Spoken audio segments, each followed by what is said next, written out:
Welcome back to Philip's Hot Rod Garage.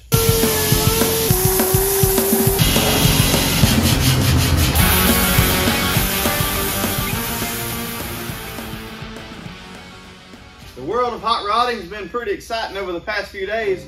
I've come up with some cool stuff for the car. I'm gonna unload the back of the truck and we're gonna see what I got.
All right, guys, I'm extremely happy. The pieces of the puzzle are coming together. I finally got my hands on a 57 9-inch rear end. I've been looking for one of these for a while. This is the first year of the 9-inch forward rear, 1957. I also got a set of 1935 or 36 rear radius rods to put the rear end in the car with. So I'll tell you a little bit more about the plan for the rear end and the radius rods a little bit later in the video. But for now, I got to get started on some of the stuff I got to get primed. All right, so I'm gonna start with the firewall. I'm gonna go ahead and try to knock it out real quick. I got a couple of different sanders I'll be using on here. Got some 80 grit sandpaper. So I'm gonna sand this down to 80. Try to get this rust off. It has started to rust just a little bit from sitting around in the shop since it's been blasted. So I got that to do. Then I'm gonna move on to the gas tank. Then I'm gonna move on to the body. So let's see if we can get it done.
All right, I'm done with the firewall. Got it all sanded and looking good.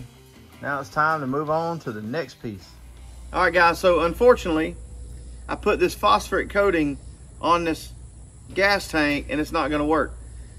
The manufacturers of the epoxy primer say that you cannot put epoxy over the top of phosphoric coating. It's gotta come off. The way you get it off is you spray more of the phosphoric acid on the surface. It will activate what's already on here. You rub it in good. Then you come back with a water hose, wash it off, and it'll neutralize all the phosphoric acid. It'll wash every bit of it off and it'll be left with bare metal. So once I get it down to bare metal, it's gonna try to flash rust a little bit, but that's okay. I'm gonna 80 grit every bit of this, just like I just did the firewall, and it'll be nice and clean and ready to prime. It's gotta be bare metal to put on the epoxy primer. That's unfortunate. I don't wanna hit this with a water hose. I don't wanna have to do this. I'd rather leave this on here, sand it and prime it. But everybody says, there's videos here on YouTube proving it, that when you put epoxy primer over a phosphoric coating, it'll peel right off. So let's get it stripped down.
I'm gonna grab some towels and start drying it off as quick as I can.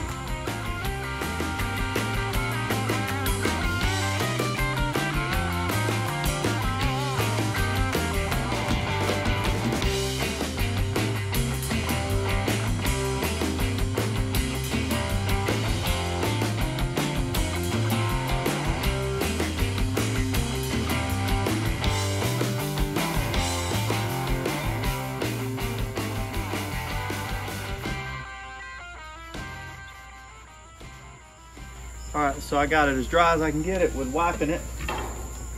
So let's blow the water out of the cracks and then move it inside.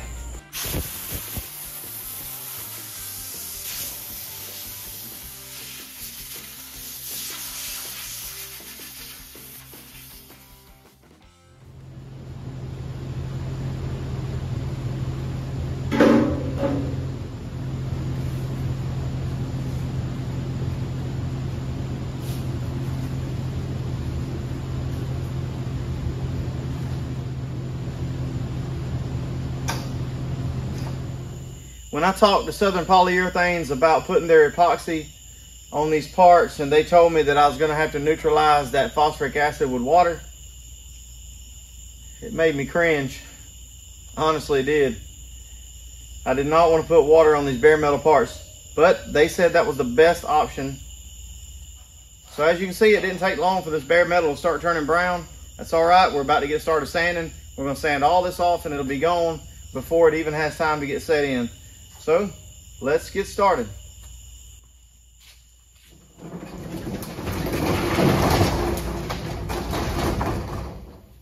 Well, I wanted to keep the door up, but humidity is crazy tonight. So down it goes.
All right, guys, so that's how old rusty metal's supposed to look before you prime it.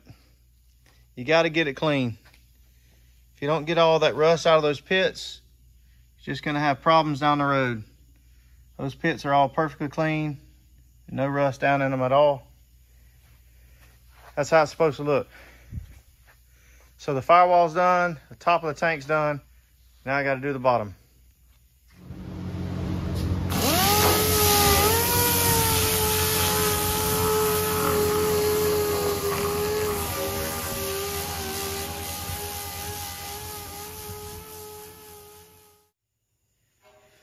All right, guys, well, that was a ton of work, and I actually cost myself a lot of work. If I had went straight from sandblasting to primer, all I would have had to done was just 80 grit sand this tank, and I'd have been done. But I put that phosphoric metal prep on there, thinking that I was going to leave the car in bare metal for quite a while, and then somewhere along the way, I decided the best option is to just go ahead and prime the stuff. That's a better long-term plan. So it cost me some work because I had to get all that metal prep back off, but it's all right. Next time I'll go straight from sandblasting to 80 grit and straight to primer, and I'll skip the metal prep. Now, I'm still going to use that metal prep. If I have parts sitting around here that are going to be bare metal for a long time, I'm going to go ahead and use it. I'd rather use it on there than the stuff to rust over time. But since you can't put it on there and just sand it down and prime over and you got to strip it back off, I think sometimes the best option would just be to not put it on there at all. Go straight from blasting to sanding and then right into the booth and go into priming. So the tank's ready, the firewall's ready, both sides of the firewall, both sides of the tank, and I got the lower A-pillar braces and the front sub-rail extensions all bead blasted. We got a bead blasted cabinet at work, so I just took the stuff to the shop and bead blasted it. So all this stuff's ready to prime. We're gonna prime this stuff tomorrow. So I'm fixing to load this stuff in my truck, take it down to the paint booth, putting primer on this tomorrow. You guys will see that in the next video. And I still got to get the body ready to prime. So priming all this and getting the body ready will be what's in the next video. For now, I want to talk to you about the rear end and the radius rods. I want to tell you what my plan is.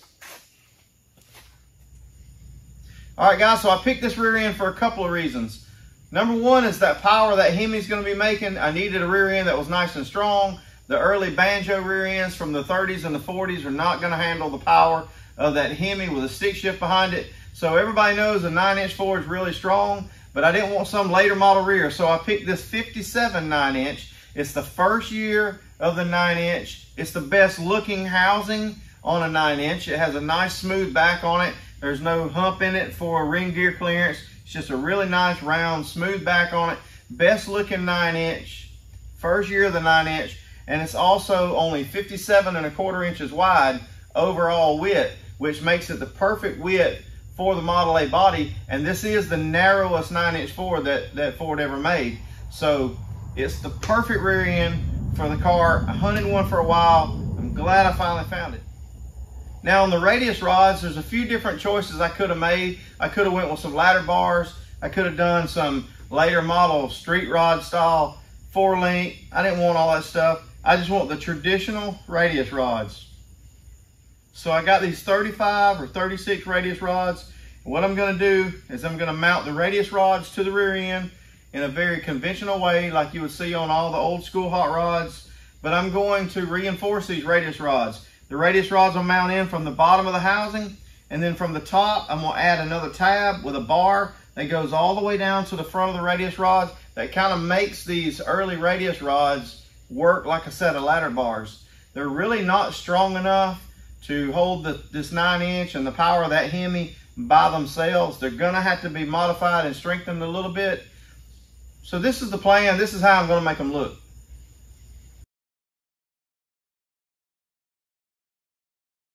All right, so you can see that looks plenty strong, but it's very traditional with a little bit of a modern twist to it just to strengthen them. But that is something that anybody could have done back in the day. It's not necessarily something that that you would only see on modern cars. That could have been done back in the day almost exactly like that. So there you go. There's the rear end. There's the radius rods. That's the plan. I think I got a good setup here. I'll probably modify this rear end.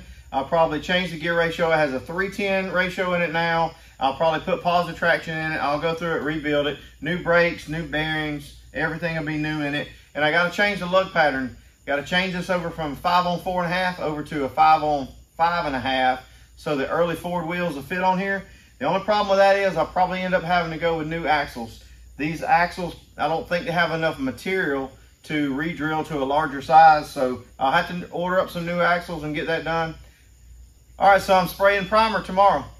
Thanks for liking and subscribing. Thanks for hanging out with me. See you guys in the next one.